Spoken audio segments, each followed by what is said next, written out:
YCP హయాంలో రాష్ట్రంలో జరిగిన భారీ మద్యం కుంభకోణం వెనుక ఆ పార్టీకి చెందిన కీలక నేత కుమారుడే ఉన్నట్లు సమాచారం.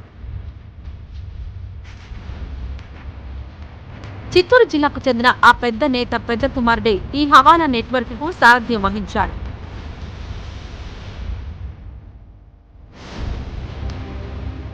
బినామీని ముందు పెట్టి ఒక్కో మద్యం కేసుపై 150 నుంచి 450 రూపాయల వరకు వసూలు చేసినట్టు తెలిసింది.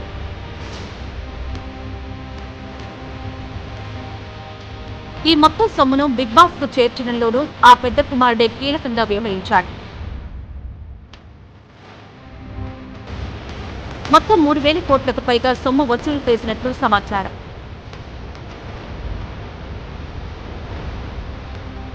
జగన్ హయాంలో జరిగిన మద్యం కుంభకోణంలో ఓ పెద్ద రెడ్డి కుమారుడిదే కీలక పాత్ర అని సిఐడి దర్యాప్తులో తేలింది. వైసీపీ ప్రభుత్వంలోనూ పార్టీలోనూ నంబర్ 2గా చలామణి అయిన ఆ పెద్ద రెడ్డి కుమారుడే మద్యం సరఫరా సంస్థలతో సంప్రదింపులు జరపడం, ముడుపులు ఇచ్చిన సంస్థలకే ఆర్డర్లు ఇవ్వడం వంటివి చప్పుబెట్టినట్టు తెలిసింది. మద్యం కంపెనీల నుంచి వసూలు చేసిన ముడుపులు సైతం బిగ్ బాస్ కు చేర్చడంలో ఆయనే కీలకంగా వ్యవహరించినట్టు తేలింది. వైసీపీ హయాంలో ఐటీ శాఖ సలహాదారుగా పనిచేసిన కసిరెడ్డి రాజశేఖర రెడ్డిని ముందు పెట్టి భారీ హవాలా నెట్వర్క్ రూపొందించినట్లు దర్యాప్తు అధికారులు ఆధారాలు సేకరించారు. ఒక్కో మద్యం కేసుపై 150 నుంచి 450 వరకు వసూలు చేసినట్లు సమాచారం. నెలకు 60 కోట్ల చొప్పున మొత్తం 4 ఏళ్ల 2 నెలల్లో 3,000 కోట్లు కొల్లగొట్టారు.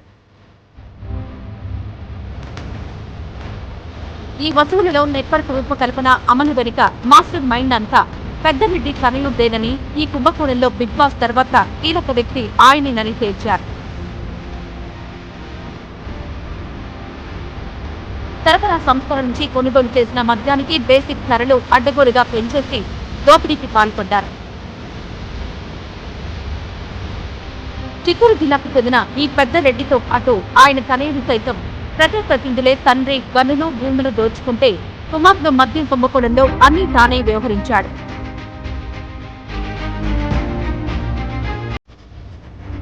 మద్యం సరఫరా సంస్థల నుంచి ముడుపులు వసూలు చేయడమే కాక డిస్టిలరీలో పాగా వేసి తాము చెప్పిన బ్రాండ్ల మద్యం తయారు చేయించి వాటికి అత్యధికంగా సరఫరా ఆర్డర్లు ఇప్పించుకున్నారు. వైసీపీ అధికారం చేపట్టిన వెంటనే రాష్ట్రంలోనే అతిపెద్ద డిస్టిలరీలో ఒకటైన నంద్యాలలోని ఎస్పీవై ఆగ్రో ఇండస్ట్రీస్ తో పాటు మరో డిస్టిలరీని అనధికారికంగా గుర్తింపులోకి తీసుకుని అక్కడ పెద్ద ఎత్తున జే బ్రాండ్ల మద్యం తయారు చేయించారు. వీటికి 2,701 కోట్ల విలువైన మద్యం సరఫరా ఆర్డర్లు కట్టబెట్టారు. ఏపీఎస్ బీసీఎల్ వద్ద మొత్తం 235 మద్యం సరఫరా సంస్థలు నమోదైతే కేవలం 7 సంస్థలకే 60% విలువైన 9,221 కోట్ల విలువైన మద్యం ఆర్డర్లు ఇచ్చారు.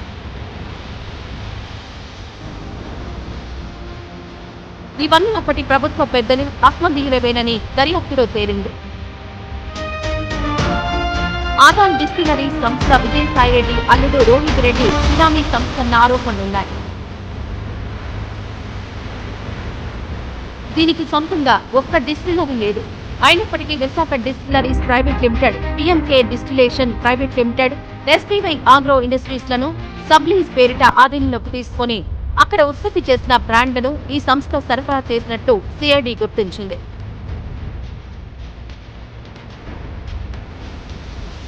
మద్యం సరఫరా ఆర్డర్లు దక్కించుకున్న సంస్థ నుంచి ఓ ప్రతినిధిని నియమించుకున్నారు. అతను బాగా నమ్మకమైన 2-3 క్యాష్ హ్యాండర్లుగా పెట్టుకుని ముడుపుల సొత్తు వారికిచ్చేవారు.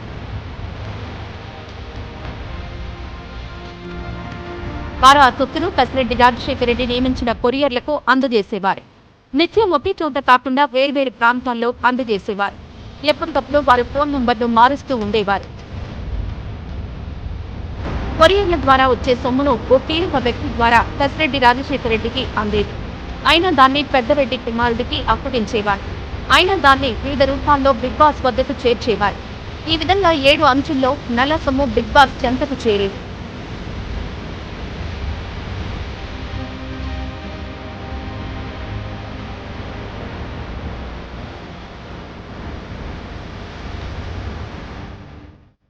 ఈ వీడియో నచ్చితే లైక్ చేయండి. అలాగే మా ఛానల్ ని ఫస్ట్ టైం కనుక చూస్తున్నట్లయితే ఇప్పుడే సబ్స్క్రైబ్ చేసుకుని పక్కనే ఉన్న గంట సింబల్ ని యాక్టివేట్ చేసుకోండి. అప్పుడే మేము పెట్టే ప్రతి వీడియో మీకు నోటిఫికేషన్ గా వస్తుంది. అలాగే ఈ వీడియో పూర్తిగా చూసినందుకు ధన్యవాదాలు.